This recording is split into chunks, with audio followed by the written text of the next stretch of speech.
Do I need to move that back where it was? I'm good. All right. First of all, thank you for coming out, especially because let's just be honest. I looked at the list of names who's speaking right now. There's no reason you need to be in room 317, okay? So thanks for coming down and joining. I hope it's beneficial to you. And obviously, if you're spending time here today, there's a reason. Like you're dedicated to your faith and your family's faith and your congregation growing. And so I'm thankful you are here. And I'm Paddy Flanagan, just in case you didn't know. If you just wandered in the room, I'm Paddy Flanagan. But we're going to talk about mercy today. And so I want to start by asking you a question. And there's two people in the room. I need to, Katie and Cody. Sorry, okay? I've already apologized to Katie for this because on Thursday night I thought I'm using that again. So I have a quick question for you, though, for everyone here as we get started. If you were in a room or in a situation in a busy area and you saw someone who was hurt and someone who needed some help and someone who just obviously was in a bad situation, whether that's their health, they fall down a flight of stairs, they drop their stuff everywhere, or they're just emotionally distraught over something, what would you do? Now, I know what I would say I'd do, and I know what I think I would do. Of course, I'd help. There's no way I'd walk past someone who's hurting. There's no way if someone was just bawling their eyes out, I would just coldly walk past them and act like nothing really matters. But the unfortunate thing is, statistically speaking, that's not what's going to happen. You see, back in the 1960s, there were some high-profile crimes that occurred in broad daylight in front of lots of people, and the police were just shocked that someone would do these things so big and so bold in front of crowds of people, and they couldn't figure it out. They were just, it's the type of stuff we think, why wouldn't somebody stop? Why wouldn't somebody help someone in need? Why would someone just leave someone there beaten up on the side of the road to literally die on the side of the street? Why would they do that? And so they started studying. They pulled in psychologists and they started looking and they started trying to understand what happened in this situation. How can we keep this from happening again? And what they came up was with a principle that really carries two main steps to it. The principle is called the bystander effect. And what the bystander effect kind of shows is that, and what they're going to say is that really that the more people involved in a situation, the less likely you are to do anything. And that sounds so backwards. It sounds like, no, man, if I'm in a room of 1,000 people and someone needs some help, of course I'm going to step up and I'm going to help. But they said, no. They studied it. And you can go watch. Like, no joke, when you got some free time, go pull up a YouTube channel and watch, because there's experiments about this from in the past and in the present of how we do this and what it looks like. And so the bystander effect says that, look, there's two main principles. First, the more people involved in a situation, the less likely you are to get involved yourself. Because naturally you think someone else is going to take care of this. Someone else is going to step up. I obviously don't need to. I don't have the skills. I don't have the capacity. I don't have the time. I'm just going to go on about my day as normal. And so you keep on moving. That's the first. The more people involved, the statistically less likely you are to help. So if you're in a group of 12 people, someone might step up. But if you're in a group of 1,000, it's a lot less likely that someone is going to step up and help. And then the second is that we follow the behavior of other people, whether we realize it or not. And so you start thinking how these work together. When all of a sudden you have a group of people, and let's just say it's 1,000 people, and you see someone who's hurt, but for some reason everybody's walking past that person. Everybody keeps moving, and no one's really stopping to help them. All of a sudden you realize, or you think subconsciously even, maybe I shouldn't help. Maybe there's a reason no one's stopping to help. And then you see the cycle begin. No one stops because they think someone else is going to help. Everyone sees everyone else passing by, and so they pass by.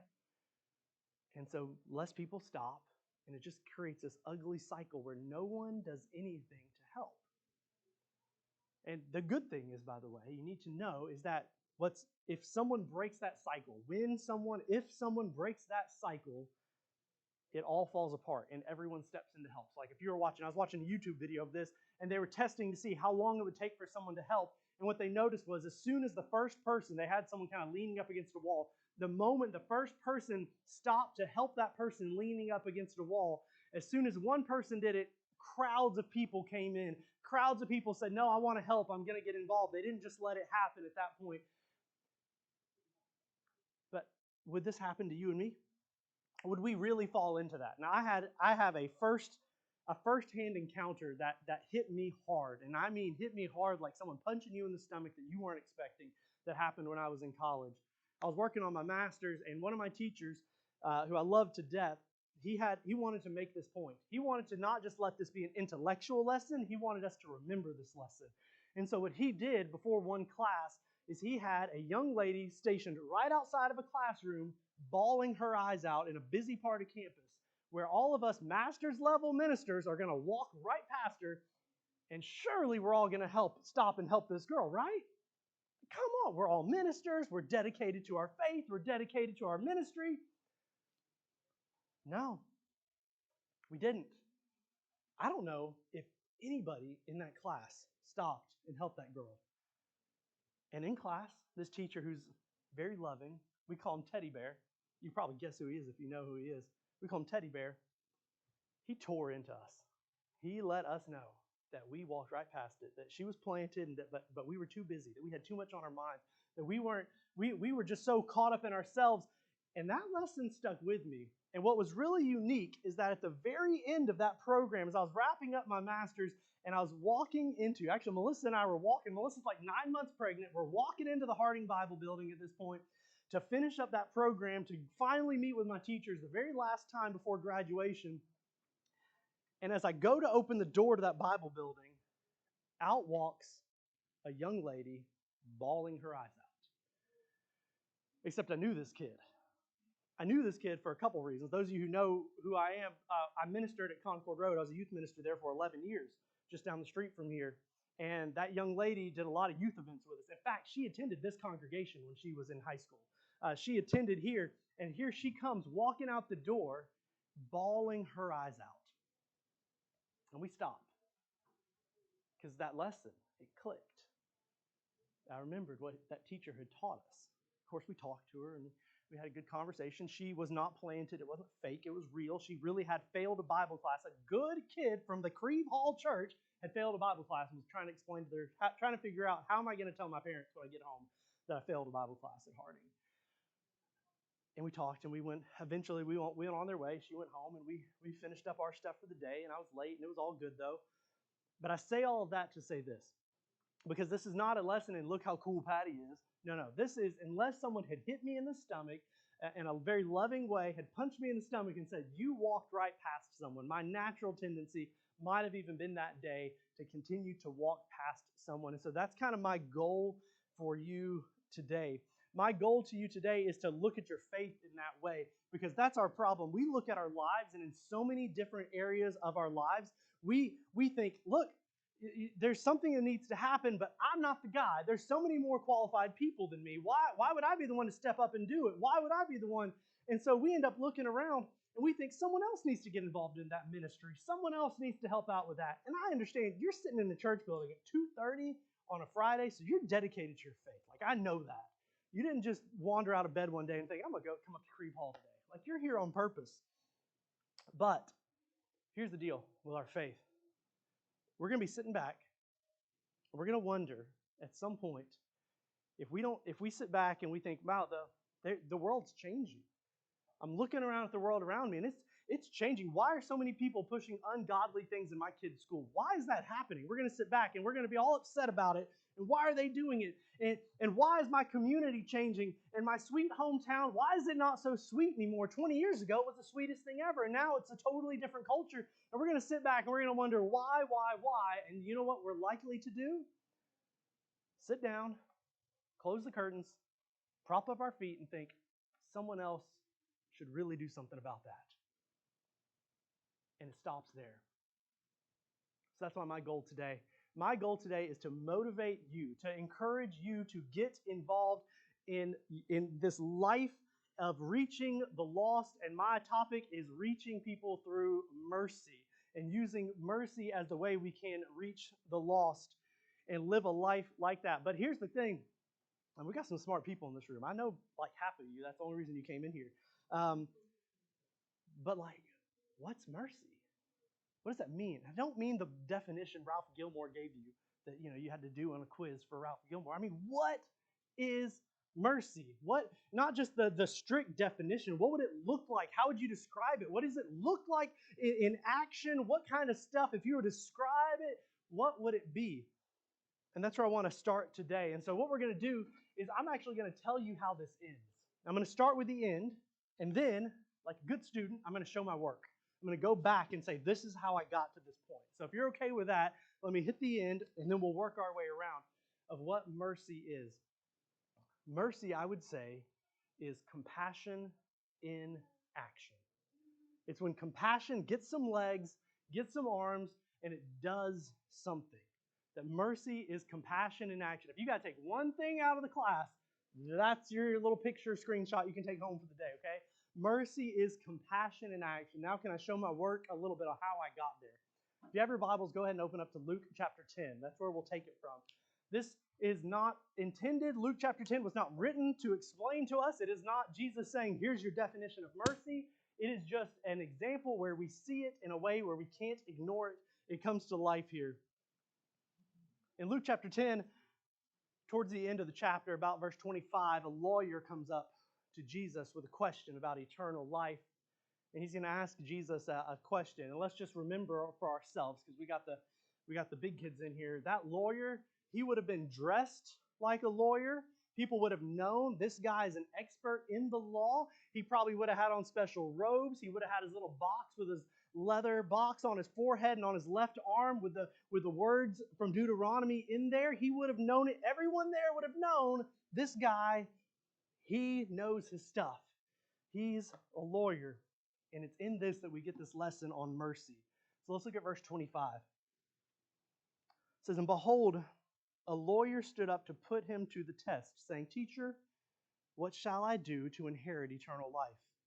And he said to him, What's written in the law? How do you read it? And he answered, You shall love the Lord your God with all your heart, with all your soul, with all your strength, with all your mind, and your neighbor as yourself. Literally the words probably in those boxes on his forehead and arm. Verse 28, and he said to him, You've answered correctly, do this, and you will live. All right, let's just catch up here. Lawyer comes in, what I need to do. Jesus says, I don't know, you're the lawyer. You tell me. Obviously, you know your stuff. You would tell me. And he goes, well, love God with all your being. Got that? Okay. Love your neighbors, yourself. And Jesus pretty much says, cool answer. You got it. Walk it out the door and let's make it happen. But the lawyer's offended. I mean, he's there to test. He's not there to really ask a question because he doesn't know. That's not why you test somebody. He's there because he wants to kind of mess with Jesus a little bit. And so he's trying to find another way to approach this. And so verse 29, he says, I got to ask a question. Who's my neighbor? Because surely you don't expect me to treat every single person. That's my belief, by the way. Surely you don't expect me to treat every single person that way. That's why I think the lawyer's asking the question, because he's thinking, well, Jesus, who's my neighbor? Surely it's just my Jewish brothers, and that's why I think we get what we get here. But he asks, who's my neighbor? And that's where we get the parable of the Good Samaritan. And that parable is what I want us to pay attention to. Because while it's not intended, it's not, again, this is the definition of mercy, we see it come to life here. So let's pick up in verse 30. Jesus replied, a man was going down from Jerusalem to Jericho, and he fell among robbers who stripped him and beat him and departed, leaving him half dead. Now by chance, Jesus said, a priest was going down that road, and when he saw him, he passed by on the other side. Likewise a Levite, when he came to the place and saw him, passed by on the other side. But a Samaritan, as he journeyed, came to where he was, and when he saw him, he had compassion. He went to him, bound up his wounds, pouring oil and wine. Then he sent him on his own animal, and brought him to an inn, and took care of him.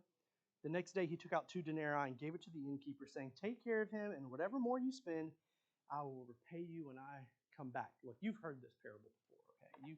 You have. Again, I feel like I'm like, this is like, if a Sunday night crowd's like our good, this is like a boiled down Sunday night crowd that we've got here. So let's just review what we've got. Guy walking down a road. Parable, Jesus. This is Jesus giving the example here. Guy's walking down a road. Robbers beat him, strip his clothes off, take everything he's got, leave him half dead on the side of the road. He is in a vulnerable position. I'll tell you, you can take my money, you can take my car. Please don't take my clothes off, okay? Like, that's going to be a problem at that moment in time, okay? Just leave me some clothes at least. Give me some dignity. But he's in a terrible situation, totally hopeless, the type of thing nobody wants to be in. Surely this priest is not just going to walk on by. But he does. And we know why. The priest, he's got a job to do. He's got stuff that's important. This is a man of God, and he's got stuff he's got to do. And if that half-dead guy is actually all dead, guess what? He can't do his job anymore. He's unclean. And so he walks by on the other side.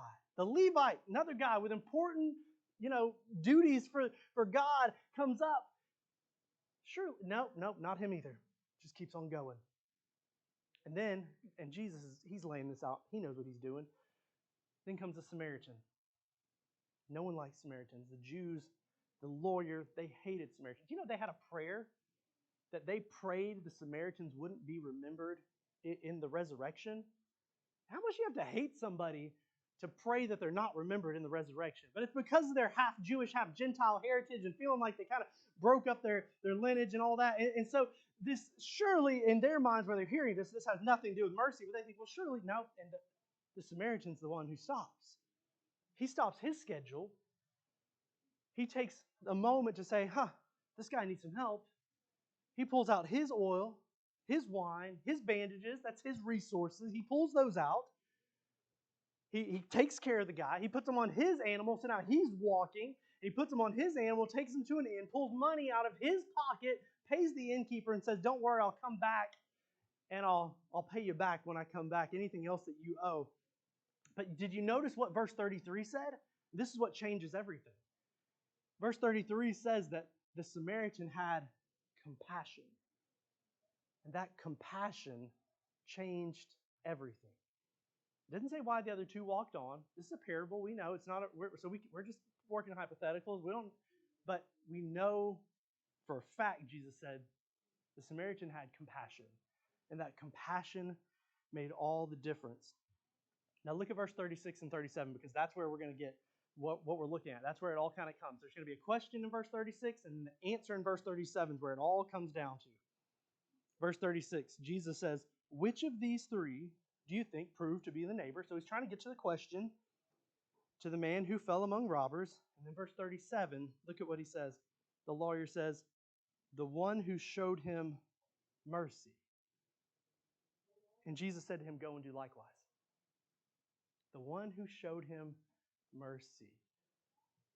This lawyer, in this parable about who's my neighbor, even though this was not intended to be a parable about mercy or compassion, the question was about who's my neighbor, but the lawyer saw mercy come to life in a real and vivid way through this story. And that would do us well to really pay attention to all of that. Because that's where that's where I get my definition that mercy is compassion in action. It's because we see it in this story. He felt compassion and then he acted on those things that he felt. That's what mercy is. Mercy is not, let's make sure we say a few things that it's not. Mercy does not say, man, I hate you're in a bad situation. I hate what's happened to you. I just don't have the time. I got stuff to do. I got to keep going. That's not mercy. Mercy doesn't say, that's so bad. There have been 3 robberies on this road this week. Somebody should really do something about that. That's not mercy either. Mercy most definitely does not say, look, bud, I'm not saying it's your fault and you didn't deserve it, but do you think maybe you were dressed a little too fancy walking down the road and people knew you had money? Maybe it was the way you dressed and the way you carried yourself. And I'm not saying you deserved it, but did you bring this upon yourself? That's not mercy either. No, mercy says, here's a hurting individual. What can I do to ease some of that suffering right now in the moment? That's mercy. And that's why my goal today is to encourage you to love the lost by living this life of mercy where you kind of see it. Jesus, he traveled from town to town. He went around miraculously healing people. We saw him, he'd heal people, he'd cast out demons, he's forgiving sins, and he is showing mercy all along the way as he continues to go. Each step of the way, Jesus is showing mercy. And we can't do that exact thing. We can't. There are people out there who I know we could talk about who are like, man, take me to the hospital, Patty, because I'll just lay hands on everybody. Look, I got a couple of those visitors in my office too, okay? I know they exist. But we can't show it exactly like that. But we can show mercy. And we can show it in very real ways by looking for the needs of others and seeing what they need. And we can see people who are in trouble and distress. We can see people who are in bad situations for whatever reason, and we can show them compassion in action. People who maybe they brought the situation upon themselves. Maybe it is their fault. We can still show them mercy. Maybe it's because the actions of someone else. We can still show them mercy. Maybe it's not anybody's fault. It's just the situation they're in. We can still show them mercy. And you know why we do that? Because that's what Jesus did. He went from town to town. He healed people. He took care of them. And we're, every one of us in here, we call ourselves Christians, I'm pretty sure. We need to follow his example. Now, if you need to see it a little bit more vividly, turn back to Matthew chapter 25. Because in Matthew chapter 25 is the judgment scene. Another area where we're not really meant to see mercy, but I think it really kind of shows us what it looks like. You remember how this is set up as you're turning over there? Jesus is talking about the judgment scene. He's talking about the sheep and the goats and who's on the right and who's on the left. And then he's going to say something where we're going to pick up in verse 35. He's going to talk to them about why. They're going to wonder what's going on here. And see if you can hear mercy in here. Verse 35. For I was hungry, and you gave me food. I was thirsty, and you gave me drink. I was a stranger, and you welcomed me. I was naked, and you clothed me. I was sick, and you visited me. I was in prison, and you came to me. And then verse 37, the righteous will answer him, saying, Lord, when did we see you hungry and feed you, or thirsty and give you drink? And when did we see you a stranger and welcome you, or naked and clothe you? And when did we see you sick or in prison and visit you? And the king will answer them, truly, I say to you, as you did it to one of the least of these, my brothers, you did it to me. That's what mercy looks like in real life. The world has changed a lot since the first century. I know it has, but at the same time, we can take those basic building blocks that Jesus talks about. We can take these basic things and we can say, okay, how do I do this in my modern situation? How can I? And this is simple. Someone's hungry. We feed them. That's pretty simple. Someone's thirsty. How many of your churches, probably most of them, digging wells places where people can have water to drink in parts of the world they couldn't have it. You can make these modern examples. Someone who doesn't have clothes, and you, parents and kids, and you help clothe them in your community, that you look around, your neighbors who have a need, and you just keep going down this list. Lonely people who need someone to visit them, and you say, oh, now that's what mercy looks like. It looked like that in the first century, and it looks just like that for me.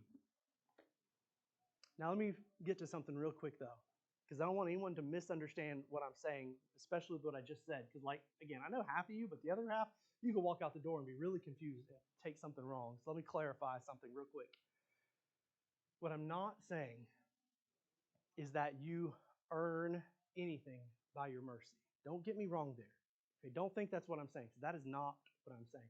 I'm not saying that you, because you could look at this, you could look at the passage we just read, you could look at the beatitude, blessed are the merciful, for they shall receive mercy, and you could say, oh, obviously this is a transaction that occurs. If I show people mercy, God's going to show me mercy, and as long as I do, no, I'm pretty sure that's the definition of legalism right there that we're talking about. That doesn't fit with the rest of Scripture.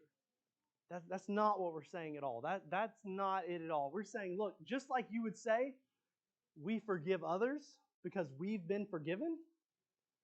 1 Peter, what is it? Where's my slide? 1 Peter 1:3. Thank you. You saved me there. 1 Peter 1:3 tells me that we show people mercy because we've been shown mercy. Like, we're in the same boat.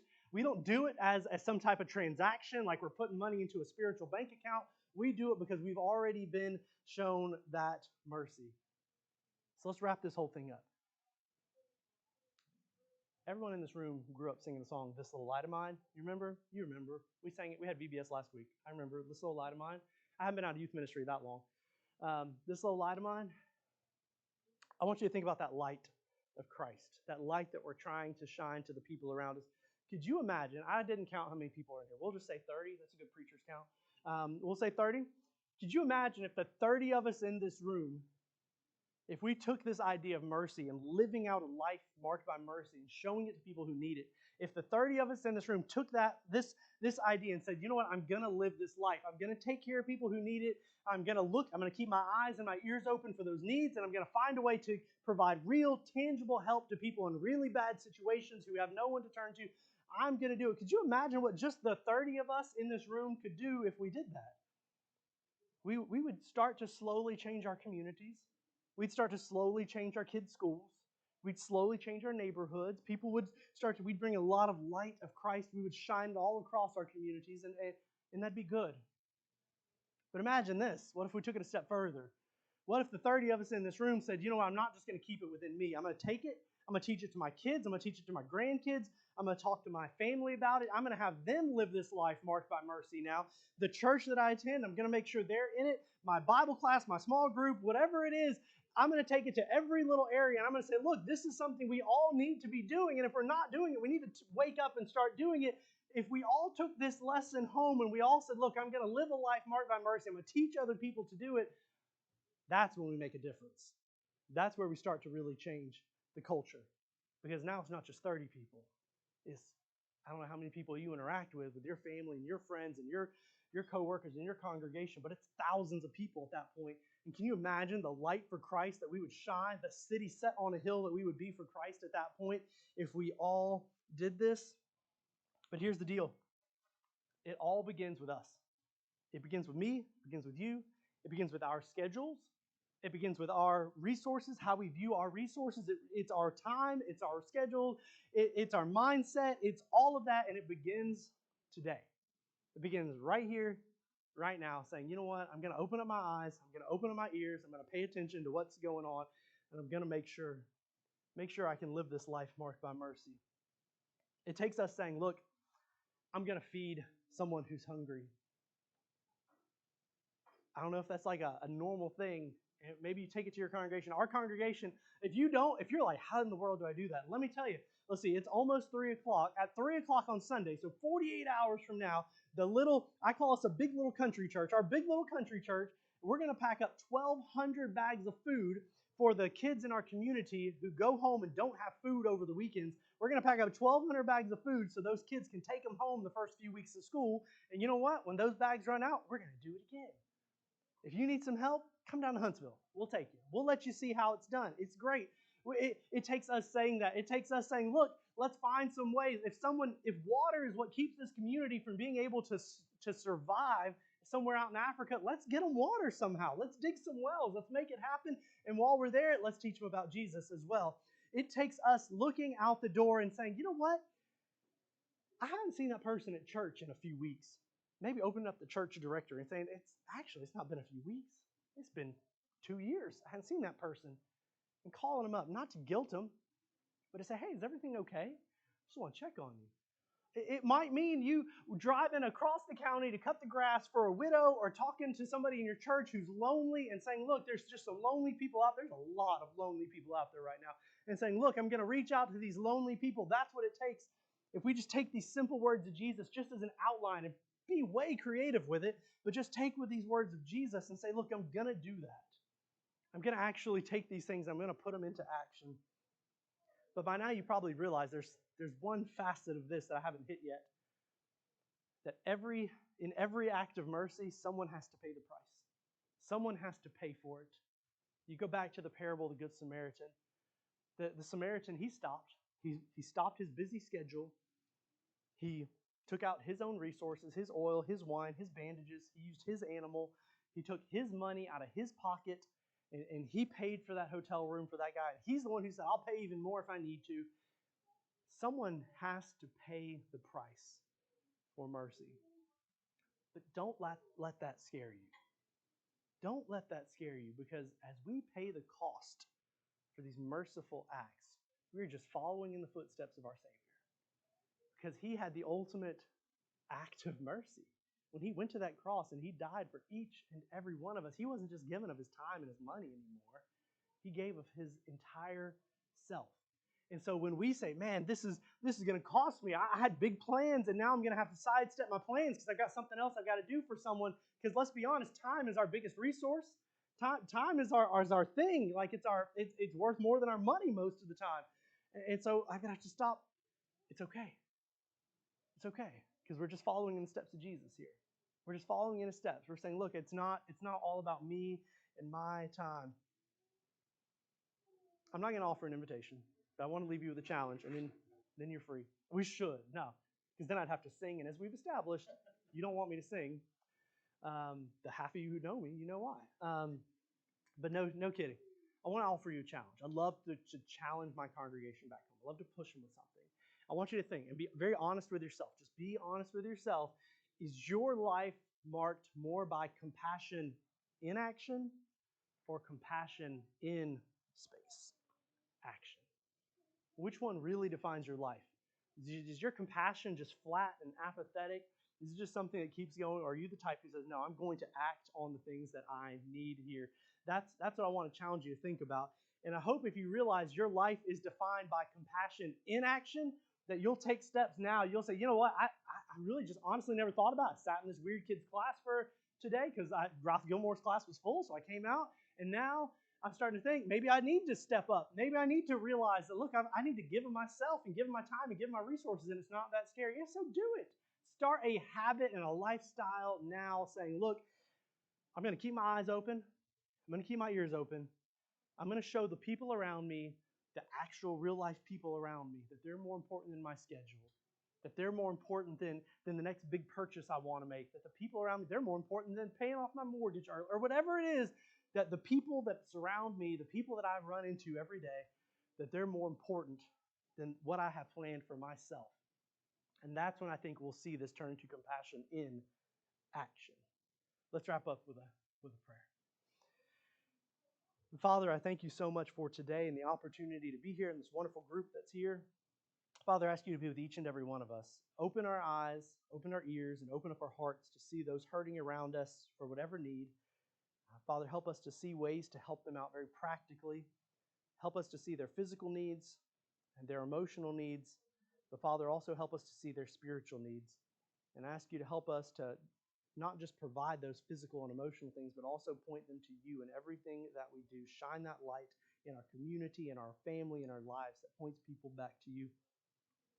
We're so thankful for your word, the guidance that it gives us, but more than that, we're thankful for your Son who came to this earth, who lived, who died, and was resurrected, and who's our hope. It's in his name we pray. Amen. Thank y'all.